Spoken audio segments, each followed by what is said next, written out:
difficulty with the sound system. So hopefully you'll be able to hear me and James. Okay? So my name is Ron, and I work with the Joint. I'm a direct service coordinator. And I'm here with one of my clients this morning, and I'm happy that he was able to join us this morning and talk to us about his success story. His name is James Anderson, and he's the CEO and the founder of the James Cerebral Palsy Foundation. So James, he's going to have to shout out a little bit. Like I say, we're having a problem with the sound system. But James? Yeah, so I hope, can everybody hear me okay? My voice does trail. Can everybody hear me okay? Yes. Awesome. So I'm going to be asking him some questions. He's going to be answering them. And afterwards, if you have any questions for James, fascinating story, the things that he's done, he'll be here to answer those questions for you. So James. Go ahead. Got our first question here. What has been your experience as an adult with cerebral palsy as it relates to working with the San Diego Regional Center? So the difficulty, is understanding and what services are available, because not even all the social workers know, or service coordinators, case managers, however you want to phrase it, don't even know all the services that are offered. There are a ton of services that are offered within San Diego Regional Center. There's a brochure that they show all the services. Unfortunately, I don't have one of those brochures, but as I said, not all the social workers know what those services are. One of the other difficulties is when a social worker leaves, because unfortunately being a case manager, it's a dead-end job. And what I mean by that is they get paid compared to other paying jobs, they get paid peanuts. They don't get paid well at all, and their caseloads are overworked. So if a case manager leaves, like in my case, one of my case managers retired, then I had a different case manager. When that case manager came in, she only lasted 6 months. She left, and then for another 6 months, I was waiting for another case manager. So there are some pros and cons. There's a waiting game you have to play. Thank you, James. You were previously conserved. How was that experience, and what brought you to seek its termination? Let me ask you this. Does anybody know what a conservatorship is? Or is there anybody here who is conserved? Awesome. So you all know what a conservatorship, there's a number of people who... Awesome. So give a little history here on what a conservatorship is. You may be a grown adult, but if a court signs off on what we call a conservatorship or a legal guardianship, that means that the government sees you still as a minor, as a child. So your rights are actually taken away. Give me a sec, I'll answer questions at the end, okay? As we get closer. So most people who are conserved don't know that over time, that conservatorship can be terminated. In my case, in order for me to start the nonprofit, which I'll go into here in a minute in the next question, I may even bypass that one, Ron. Most individuals don't know that they can fight that conservatorship. At 18 years old is when I was conserved, and about 2 to 3 years ago, and actually it was April 8th of 2021, I challenged the conservatorship in court. And the judge said to my mom and to my brother, who were my conservators, said, James has to learn how to stand up on his own 2 feet and walk. So, which means I had to learn how to do stuff on my own without my family holding my hand every step of the way. There are going to be those that are conserved, that the conservatorship may never even be dropped because you need it, your entire life. But then there are those that can challenge it, but it's rare that it gets challenged because it's knowing how to challenge it. And thankfully, the same attorney that helped it get implemented helped it get terminated. So it can be possible. So did you want to go on to explaining the nonprofit at this point? Yeah, we'll go on to the nonprofit. So what my nonprofit does is we provide resources, advocacy services, and education to those with disabilities and their families. Living life with a disability my entire life, living life with cerebral palsy, you learn how to navigate the system pretty well. And I had to learn how to fight my way through life, despite all the challenges I've had. I've had over 25 surgeries all over my body. I should not be able to speak this clearly because I had brain surgery when I was 7 years old. And the portion that they took out controlled the speech. So I've had to learn how to fight those battles and win those battles to get where I'm at. And that's why I'm able to assist individuals such as yourselves and your families to learn how to navigate that system. Because if you don't know what rights and what services are out there to assist you, how can you advocate for yourself? If you don't know how to navigate the system, how can you navigate the system? So that's where I come in, showing examples and different things on how you can get through that process.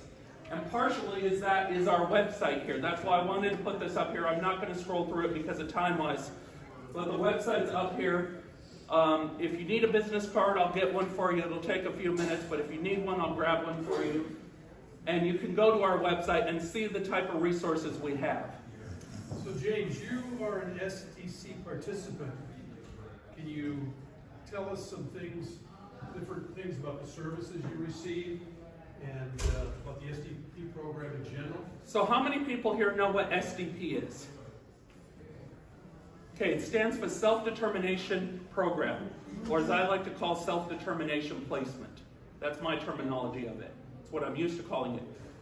So under Regional Center Traditional Services,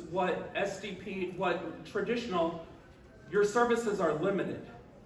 Under SDP, those services can be expanded. For example, under Traditional, Regional Center is only allowed to pay for a bus pass. Under SDP, or Self-Determination Program, as in my case, they pay for Uber and Lyft for me as well. So SDP has to follow the traditional guidelines, which you heard the gentleman speak about the Landerman Act. SDP also has to follow that.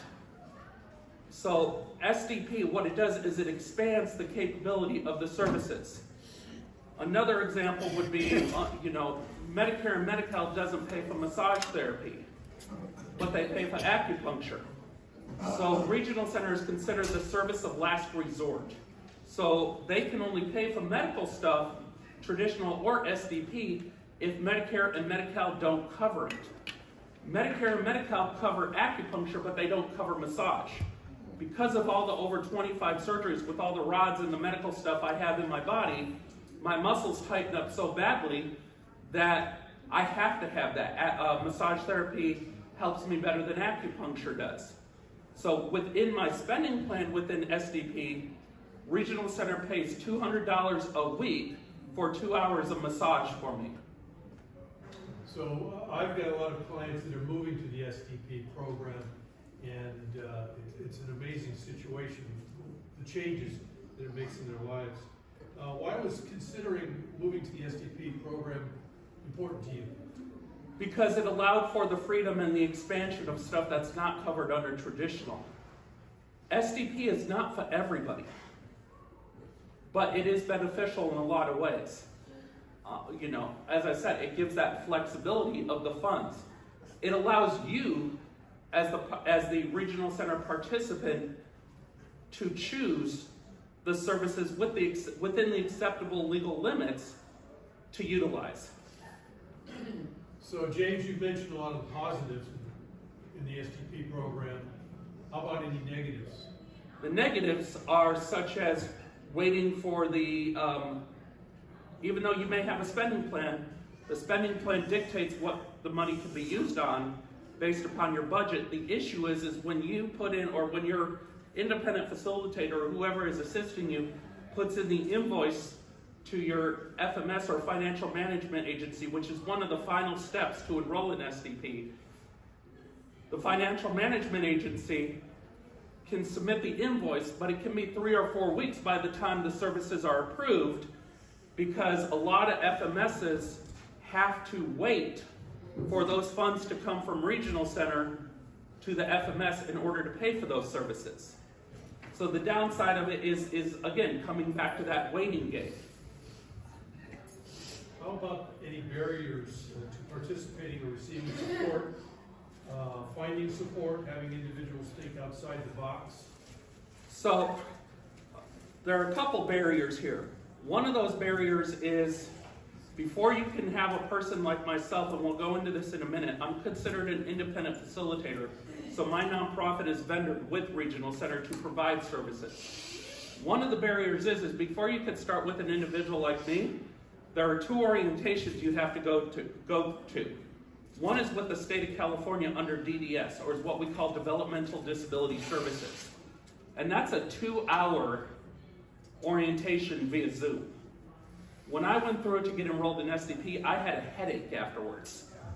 I was like, I'm glad this Zoom meeting is done, because I was trying to process all the info, to be able to understand what was going to go next. After DDS provides a certificate to you, which is usually emailed, stating that you went through that orientation, you then have to go through an orientation with your Regional Center worker, and you have to provide that certificate to your Regional Center worker. Now the plus, and I'll go back to the plus here, the plus about enrolling into SDP is you can go as fast as you want, or you can go as slow as you want. So if it takes you 1.5 years to enroll in SDP, then it takes you 1.5 years. In my case, to enroll, because I'm a go-getter, it took me less than 2 months to enroll in SDP. So it can go as slow or as fast. But again, it comes down to those orientations is the initial headache and the initial downside of it. The other portion of it is, as I said, you work with an individual like myself who can help you the rest of the way. But that's step 3 that comes after those orientations. How has your participation in SDP impacted your nonprofit? One of the biggest areas of the participation that it's affected is because of the work I do. If I have somebody drive me, for my job, because again, going back to the transportation thing, the only 3 ways that they could pay for transportation, whether it's under traditional or even under SDP, is there are 3 ways: work, school, or day program. And with the work, it doesn't matter whether it's volunteer or whether it's paid. None of my employees, including myself, get paid in my nonprofit. It is all volunteer based. And we don't charge, even under SDP, we can't even charge our clients through Regional Center, because Regional Center, the initial payment is through Regional Center. So we can't charge the clients through Regional Center to help them enroll in SDP. And regardless, under my own policy and the board's policy, we don't charge our clients, period, under our regular services. But going back to that transportation, if I have somebody transport me, I can then put in a request through my spending plan to have the nonprofit get paid for gas mileage. Under the IRS policy, Regional Center can pay up to 0.67 cents per mile. So say I had to travel from here to LA and LA back just in one day, the nonprofit could get paid up to $300 in just a round trip from my spending plan, as long as the spending plan, there's money within the spending plan. You cannot go over that spending plan, and it's very advisable to meet that spending plan to the penny. So you have cerebral palsy. If a client has another disability, you still work with them? Yes. For me, it doesn't matter whether you have cerebral palsy, whether you have autism, whether you have Down syndrome. We service anybody that has a disability, as long as their disability is covered under the Americans with Disabilities Act or any local and state protections that cover them. We can work with them. If there is a service we are not able to provide for whatever reason, like we don't provide legal services in the aspect of attorneys. So in those situations where you may need an attorney to fight the conservatorship, for example, we will outsource you to an attorney that we know and that we have a relationship with to help you fight that. Because although I know the laws well, technically I'm not allowed to give legal advice, because under the law I'm not a cleared attorney. So now, as a vendor, can you explain that if you're a vendor now with the San Diego Regional Center? So as I said a little bit earlier, I'm what they consider an independent facilitator. And so what I do, again, and going back a little bit, is I help you enroll into the SDP or self-determination program. For example, and I'll just throw the service codes out there and I'll explain those service codes. So there are two types of service codes under Regional Center. There are more service codes, sorry, but the enrollment service codes. There are two types of service codes. One is called 024, which allows me or any independent facilitator to help you write your person-centered plan. The person-centered plan is not your goals. The person-centered plan is the initial portion that helps you meet those goals. That tells you what you like, what you don't like, what you want to do, because SDP is all about independence. It's all about making you the primary focus. It helps you with being your own advocate. It's about helping you with your own destiny. How are you going to move forward? So the person-centered plan is the first one we would start with, unless you're already working with an independent facilitator, and say that independent facilitator moves out of state or just can't do it anymore for whatever reason, and that person-centered plan has already been started and finalized. Then we move on to what we call the 099 service code, which helps you with your spending plan, helps you figure out what you want to use that, what is acceptable with utilizing inside that spending plan. And then it helps you enroll in the finalization process. I would help facilitate the meetings with your support team, whether that be your mom, your dad, your brother, your sister, your friend, your social worker. Whatever that support team is, I would be the one to help schedule and facilitate those meetings. The way it was described in the class that I took, because I had to take a 9-week course, which Regional Center paid for me. It was $1,900 to take that course, to get a certificate in order to start the vendorization. What they explained it as is the way we work with our clients is it's a party with a purpose. So what that means is a party with a purpose is it's all about you, the client. It's all about what you need, what you want, what your likes are, what your dislikes are. It's considered a party with a purpose. So those are the two service codes, and there's a lengthy process for that, but that's the basics of what the 024 and the 099 are. So I've been working, I think, with James, I'm guessing about 15 years. I initially met him. I was his supported employment coach at SeaWorld. And he's now moved on to starting his own nonprofit. Can you tell us a little something about how you got started or how you decided you wanted to have the nonprofit and how difficult it was to, there you go, look at that, create the nonprofit? So I had this vision with the nonprofit for about 20 years, actually since I was conserved. But the issue with, again, going back to the conservatorship is, again, you are not your own person at that point. You are still considered a minor even though you are of legal age. So the issue was if my mom or my brother, which a lot of times they did, if they said no, I couldn't do anything about it. I couldn't then go on my own and start the nonprofit. So that's one of the biggest reasons I challenged the conservatorship, was so I could start this. And the difficulty with starting it is just to give you guys a little history here, because the state and the federal government are really difficult to deal with. I had to start by applying to the Secretary of State here in California to be able to get the name approved, James Cerebral Palsy Foundation. So I had to start there. From there, I had to apply with the IRS, and the Secretary of State took 2 weeks to approve that name. Then I had to go to the IRS and apply with the IRS. The IRS took 6 months, which is pretty fast for them.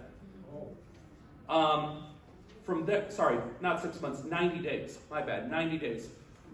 3 months. After the IRS approved it, I had to go back and apply with the Attorney General's Office of California. And I also had to apply with the Franchise Tax Board of California. Total for me, that cost roughly a little less than $500 total. to do all that application process and that waiting game. If there's two things I've learned in any government institution, first, if it makes sense, why would they do it? And secondly, there are 4 types of speeds to anything. Slow, slow, slowest, and none. And half of the time, it's the none. So there is a process, and again, it's a slow process, but it's a worthwhile process.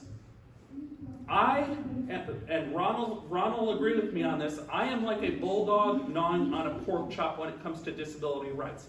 I don't play around. I don't sugarcoat it. You're going to get what you get with me. I'm a very straightforward, honest person to the point.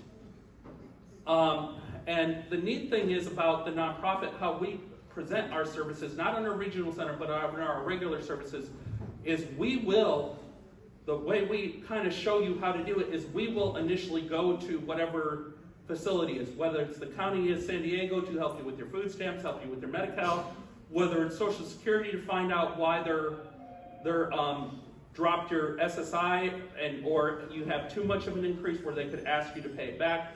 We go with you to that place and we initially let you listen in on and usually it's just me, on how I approach that the particular agent at that time, so you can kind of get an idea. It's role modeling, so you can get an idea on how to approach them next time. My joy is when I have a client that comes back to me and says, hey, I did this on my own this time around, or I did that on my own. Whether it's, I had a problem with my computer and I was able to figure out how to fix it. I was able to call tech support and they were able to tell me how to fix it. That's my joy in life, to see independence from our clients being able to do stuff on their own. Because if you're able to do stuff on your own, then my job is complete. But our services are tailored around the need at the time. So there's an intake form on our website, a client intake form. You fill that out. I get it, my board of directors gets it, we review it, and we come up with a game plan on how to best assist you. There is also a self-determination form on our website, and it's a link that redirects you to an Adobe fillable PDF. And once I have that SDP form filled out, I then am able to go, of course, a lot of times the regional center case managers will want you to fill out a authorization for me to be able to speak to them, which is standard, and it's a good thing, but sometimes the social workers can take a little bit of time doing it because they're overloaded. So once that's filled out, then I can go to your case manager or social worker and say, hey, this individual needs my help. Where are they at? What's been done? Let's get the ball rolling. It's interesting because I've sort of gone off script here a while back, and I was going to come up next with him being a bulldog. And use the same term. You want to mention some of just within a walk from here, some changes you've made within the county and the city? Yes, okay. So I'll make the story short as I can. So how many know where the Chevron is off of Camino del Rio South, Qualcomm Way, and Texas Street? Awesome, a number of you guys. So have you seen the sidewalk over there with the ADA ramps and stuff? That used to never be there. My former teacher, Cheryl Bobroff, is in the audience right now, and she'll attest to this. I was on my way to an alumni breakfast at the school. I was weight bearing, but I wasn't comfortable going out as far without a mobility device at the time, because in 2012 I got hit by a car. And in 2015 I had to have a second surgery on it. Well, trying to get around the gravel there at that location, I was 45 minutes late to the breakfast. I was livid. I was that mad. So after the breakfast, I went down to the city of San Diego thinking it's the city of San Diego that controlled that. Come to find out, there are three government jurisdictions that control that one area. City, county, and state. All three of them control the same area. Caltrans was the one to actually control that because it's right by the freeway. So I thought the case was dropped because I never heard anything from anybody for almost 3-4 months. All of a sudden I get a letter in the mail from Caltrans saying, thank you for opening this case. I never opened it with them. For once, the city of San Diego did their job. The ADA department opened the case for me with Caltrans on my behalf. 4 years later, they laid 70 feet of sidewalk with ADA ramps and rails on both ends.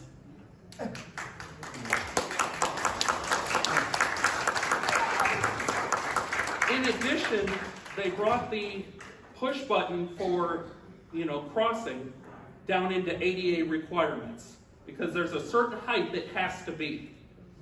And one of the biggest reasons, the biggest reason I did it is because of the school I graduated from. I'm going to gloat on Cheryl a little bit. That school only supports kids with disabilities. They are a private school, but typically in private schools, the parents have to pay for the school, for their children to go. The difference is because of the students that they serve, which again are those with disabilities, they act as a public school by getting state and federal funding. That's when I talk about the loopholes, that's just a loophole that is there for you as an individual with a disability. I highly recommend the school, and as I said, I'm going to rag on her a little bit. I'm still involved with the school. When I graduated, I thought, you know what, I'm done, I'm out of here, leave me alone. I don't want to be here. She has a way of getting her fishing reel and reeling me back in. I invite the current students over to my place once a year to mentor them and guide them on barriers I've had to overcome to get where I'm at. I go back to the school and speak to the students, especially during our alumni breakfast, and then I also, periodically, not often, but periodically will get invited back to speak on other topics. So I'm very involved in the community, I'm very community focused, I'm very disability focused to see you guys have your own independence. Ron? So currently I'm James' independent living coach, and literally when I go over to his apartment, I'll sit there for I don't know how long because his phone's ringing off the hook. People from all over needing some suggestions or some help with one thing or another. I don't know if you want to share any of the stories, whether it's 24-hour fitness or Trader Joe's or anything like that. That's up to you. Okay, so I'll share the Trader Joe's one without breaking HIPAA, like I like to call it. It's actually HIPAA laws. It's the Privacy Act. I call it the HIPAA law because I never did agree with that act. It was implemented when I was a teenager, young adult. But back when I was a kid, I could sit behind the info desk at Children's Hospital and actually have the employee go get a coffee on their tab for both me and them, and there was no fear of identity theft amongst anybody. Kind of threw me when that was implemented at the federal level. So I'm not going to divulge personal information here, but I have a client that works at Trader Joe's, and need I let you know, I make a horrible secret shopper. I felt somebody was going to come out and accuse me of shoplifting. I make a horrible secret shopper. He was having a problem with his boss where his boss was discriminating against him, treating him unfairly, harassment, retaliation, the whole 9 yards. And he was actually referred to me by a professor at SDSU, San Diego State University. I came in, dealt with it. As I said, I went and did a secret shopper type of thing to see if I could catch the employee in the act. Again, turned out not the right thing for me. But I did have a talk with the direct manager, like the what they call the captain in Trader Joe's. The captain is like the store director or the general manager. I pulled him aside and I talked to him. I explained what was going on. Right there on the spot, without my client being around me, he called him out as being a liar to my face. And I'm going, whoa, wait a minute. Whoa, you're telling me I've never met you and my client's a liar? And you're just telling me this away from him? Oh yeah, there's going to be hell to pay here. So I actually told his mom when his mom came over, him and his mom came over, because what his captain did is tell me to help him write down and type up all the things that were going on, so then they could take it back to HR and review it and find out what next step of action is. Well, HR when he had his review, came back and actually put the lead, or as they, not the captain, but the mate, as they call it. I don't know why Trader Joe's uses all the sailor terms, but they do. His mate, which is his immediate person, his direct person, came back and put him in his place and said, you are on employee probation from working with him. So you are taken off at his case as his direct supervisor. Do not go near him. Do not talk to him. Do not approach him. If you do, there's going to be severe consequences. He came back to me and said, this. I didn't even hear it from anybody except for him. And he was extremely happy that he had somebody like me by his side saying, no, no, no, and no. As I said, I'm not going to sugarcoat anything.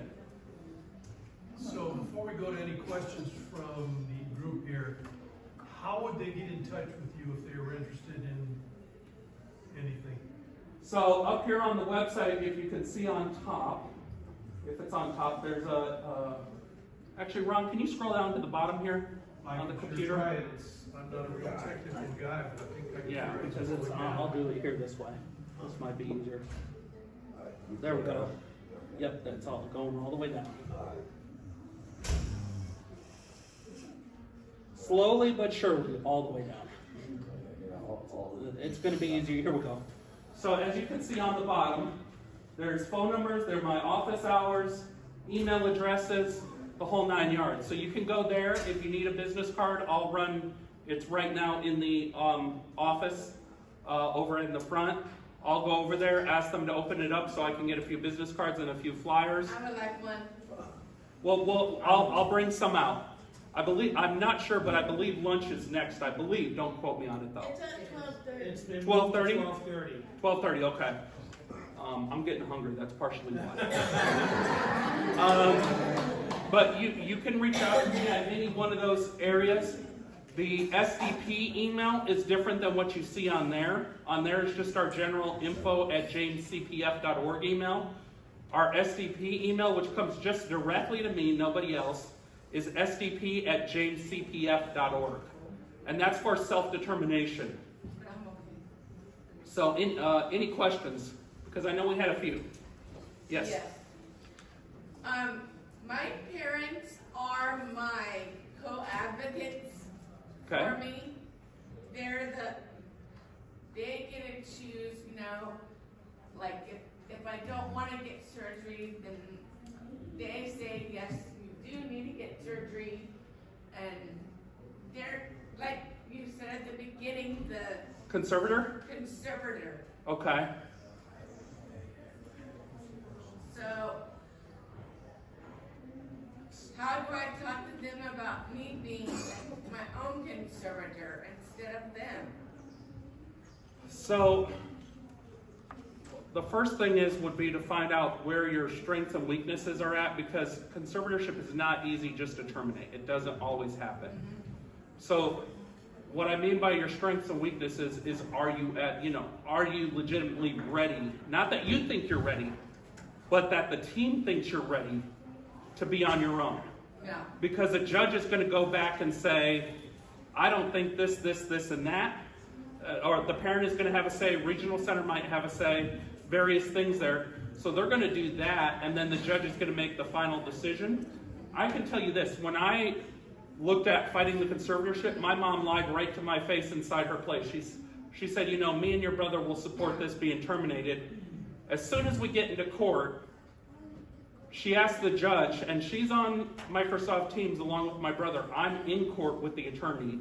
She asked the judge, can we terminate this for 6 months and see how it goes and then have it re-implemented if it doesn't work out? And so in my head, I'm going, you just told me you were in agreement with it being terminated, and now you're trying to renege on that? Don't lie to my face. I don't deal well with somebody lying to my face. I want the facts, and I want the truth. My grandmother had a saying when she was alive, when she found out her grandkids were lying. She said, you're a liar, your feet stink, and you don't love Jesus. So my grandma, I'm from Chicago, so us Chicagoans, we're pretty rough there. I'm from Illinois too. I just been living 2003. Nice. So we would just have to see where you are at, because sometimes the parents don't think you're ready, but you might be ready. So that would be the case. I never guarantee a positive outcome, but I guarantee that I will put my best foot forward to fight for you as the client to get you where you need to be. And by the same token, he's honest enough to let you know if he doesn't feel it's a good idea. Yes. Okay. Thank you for your help. Yeah. Any other questions? Way back in the back. Can I add something to what you were saying? As a conservator, I just want to let her know that we don't have conservatorship over your whole life. Correct. You can give conservatorship no medical back, and still they have other parties, like tell you where to live or who you can other stuff. But when conservatorship does not mean they have full control. Correct. You can go and talk to your lawyer and take back your medical conservatorship. Correct. You can just fight for that, not the whole conservatorship. So that may help you if you just direct it on your medical and not the whole thing. Correct. Thank you very much. There, just for one real quick, Okay. just for info, there are 7 powers in a limited liability conservatorship, and only 7. There used to be voting that was like when I got conserved at 18, my mom asked the judge at that time about voting, and the judge looked at me and said, what do you think voting means? And if I remember correctly, I said something to the effect of, you vote for the candidate you think will do the best job, not based upon party. The judge said, good, you're allowed to vote. They have since taken that out of the conservatorship, realizing that voting powers are for the people. So that's been removed from the conservatorship. There was another question? Young lady right over by the door. We got 5 minutes left. Oh, Okay, thank you. 5 minutes. Oh, you're the, okay. I thought you were Gotcha. just waving at me. Okay. 5 minutes left. Awesome, thank you very much. Thank you. Any other questions? I was just cheering. This gentleman over here, you have a question? Yes. Go ahead. Well, we have no conservators at all. If you are not conservative. Oh, yeah. So what happens if you're not conserved? I am not conservative. How about the others who are conservative or not conservative? Are you asking how many are not conserved? Yeah. Okay, raise your hand if you are not conserved. A lot. Okay, a good Okay. chunk of it. Not bad. Now here's the other thing. I'm not. You're not. Okay. Now here's the other thing about if you are conserved is I can't legally talk to you unless your conservator fills out that paperwork. Another thing is your conservator by law has to provide me the conservatorship legal paperwork. And under our SDP portion of our form, there is a link, basically a update, whatever you want to call it. You can upload a file. Sorry, I'm dealing with a migraine right now. You can upload a file with that paperwork, the conservatorship, the legal court document. That way it tells me and our team that you're conserved and now I'm only able to work with your conservator. So if you just say this and then I find out, and you don't upload the paperwork and be honest with me, and I find out that you're conserved, I'm not going to be working with you. Because I don't want to be lied to, and also I legally will not be able to work with you without their permission. So we've got one last question here, way in the back. Did you have a question also? Yeah. 2 last questions right here. Young lady? How do you get conserved and how long would it get to be conserved? Personally, I don't agree with the conservatorship. That's just my personal feeling. There are certain people it does great for. There are certain people it doesn't do great for. The thing about the conservatorship is it, as she said, it doesn't control every aspect of your life, but it controls the majority of it. So,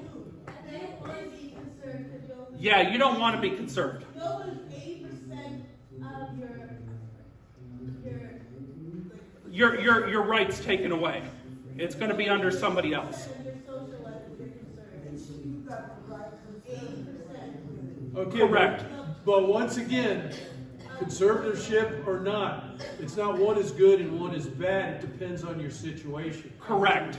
Okay, so if I need conservatorship, I have clients that are asking for conservatorship because they can't handle what they're doing in their life.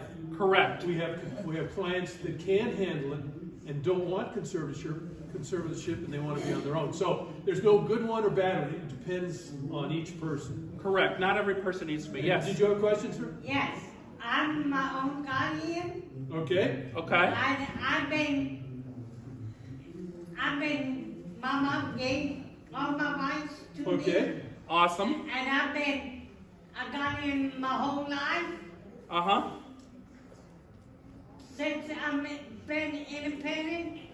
And I've been in a group home, a Pennsylvania group home. Yep.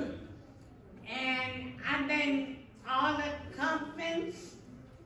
And I came back to support all the conference. Good man. Excellent. Now, let me, Go ahead. just to end here because we have 2 minutes left. And I just want to explain because you brought up the group home thing. I went through the group home phase for almost 11 years. Actually, not 11 years. I started in 2004 going into the group home phase after I graduated IEE, where Cheryl works. After that, I got out of the group home phase in 2011, and I have been successfully living on my own ever since. So you can have the independence you want and that you need to live on your own. I thought when I first started in the group home phase, you know what? I'm never getting out of this. My family will never let me out of this. I'm going to be group home bound for the rest of my life. Nowadays, Regional Center would have to drag me back to a group home, kick crying and screaming by my hair. Thank you, guys. So James, if they want some more information, you're going to have cards at what, the lobby? I have to go get them, but yes, I can have some cards ready. I'll have to go to the lobby and get them. Okay, let's thank James for showing up. You guys all enjoy the rest of your day. Enjoy your lunch. I guess they're going to be leaving here. And